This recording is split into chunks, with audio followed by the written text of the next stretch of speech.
हिंदू धर्म ग्रंथों के अनुसार भाद्रपद मास के शुक्ल पक्ष की एकादशी को जलझूलनी एकादशी कहते हैं। इसे परिवर्तिनी एकादशी, पद्मा एकादशी, वामन एकादशी एवं डोल 11 आदि नामों से भी जाना जाता है। इस दिन भगवान वामन की पूजा की जाती है। कुछ स्थानों पर ये दिन भगवान श्री कृष्ण की सूरज पूजा, जन्म के बाद होने वाला मांगलिक कार्यक्रम के रूप में मनाया जाता है। शिशु के जन्म के बाद जलवा पूजन, सूरज पूजन या कुआं पूजन का विधान है। उसी के बाद अन्य संस्कारों की शुरुआत होती है। ये पर्व उसी का एक रूप माना जा सकता है। शाम के वक्त भगवान श्री कृष्ण की प्रतिमा को झांकी के रूप में मंदिर के नजदीक किसी पवित्र जल स्रोत पर ले जाया जाता है और वहां उन्हें स्नान कराते हैं एवं वस्त्र धोते हैं और फिर वापस आकर उनकी पूजा की जाती है। इस दिन व्रत किया जाता है। कई जगह भगवान की इस झांकी को देखने के बाद व्रत खोलने की परंपरा है। झांकी में भगवान को पालकी यानी डोली में ले जाया जाता है, इसलिए इसे डोल एकादशी भी कहते हैं। एक मान्यता ये भी है कि भगवान विष्णु इस दिन करवट बदलते हैं। इस बदलाव के कारण इसे परिवर्तिनी एकादशी कहते हैं। देखा जाए तो यह मौसम में बदलाव का भी सूचक होता है। इस दिन भगवान विष्णु के वामन रूप की पूजा होती है, इसलिए वामन एकादशी भी कहा जाता है। जल झूलनी एकादशी व्रत विधि। जल झूलनी एकादशी व्रत का नियम पालन दशमी तिथि की रात से ही शुरू करें व ब्रह्मचर्य का पालन करें। एकादशी के दिन सुबह स्नान आदि करने के बाद साफ कपड़े पहनकर भगवान वामन की प्रतिमा के सामने बैठकर व्रत का संकल्प ले। इस दिन यथासंभव उपवास करें। उपवास में अन्न ग्रहण नहीं करें। संभव न हो तो एक समय फलाहारी कर सकते हैं। इसके बाद भगवान वामन की पूजा विधि विधान से करें। यदि आप पूजन करने में असमर्थ हों तो पूजन किसी योग्य ब्राह्मण से भी करवा सकते हैं। भगवान वामन को पंचामृत से स्नान कराएं।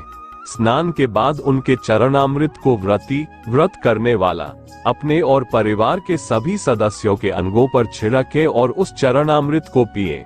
इसके बाद भगवान को गंध, पुष्प, धूप, दीप, नैवेद्य आदि पूजन सामग्री अर्पित करें। विष्णु सहस्त्र नाम का जाप एवं भगवान वामन की कथा सुने। रात को भगवान वामन की मूर्ति के समीप हो सोए और दूसरे दिन यानी द्वादशी के दिन वेदपाठी ब्राह्मणों को भोजन कराकर दान देकर आशीर्वाद प्राप्त करें। जो मनुष्य यत्न के साथ विधि पूर्वक इस व्रत को करते हुए रात्रि जागरण करते हैं, उनके समस्त पाप नष्ट होकर अंत में वे स्वर्गलोक को प्राप्त होते हैं। इस एकादशी की कथा के श्रवण मात्र से वाजपेयी यज्ञ का फल प्राप्त होता है। जलझूलनी एकादशी व्रत का महत्व।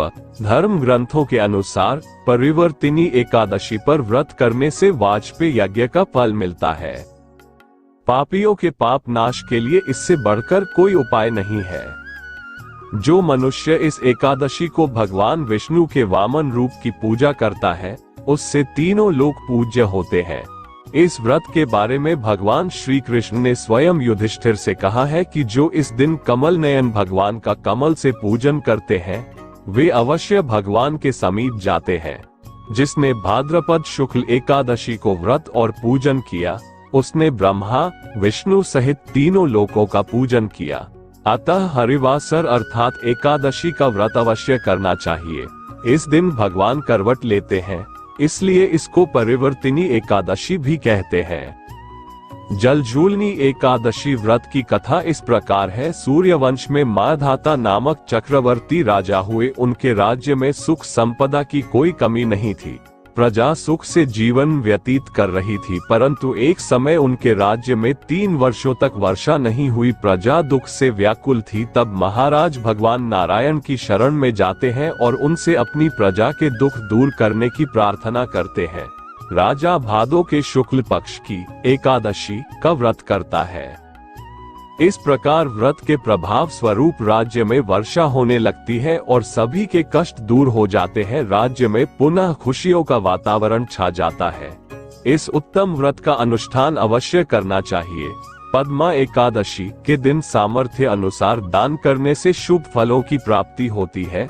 जलझूलनी एकादशी के दिन जो व्यक्ति व्रत करता है, उसे भूमि दान करने और गोदान करने के पश्चात मिलने वाले पुण्य फलों से अधिक शुभ फलों की प्राप्ति होती है। वामन अवतार कथा। सत्ययुग में प्रहलाद के पौत्र दैत्यराज बलि ने स्वर्गलोक पर अधिकार कर लिया। सभी देवता इस विपत्ति से बचने के लिए भगवान विष्णु के पास गए।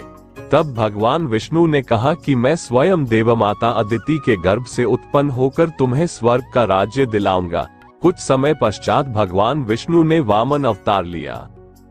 एक बार जब बलि महान यज्ञ कर रहा था तब भगवान वामन बलि की यज्ञशाला में गए और राजा बलि से 3 पग धरती दान में मांगी। राजा बलि के गुरु शुक्राचार्य भगवान की लीला समझ गए और उन्होंने बलि को दान देने से मना कर दिया।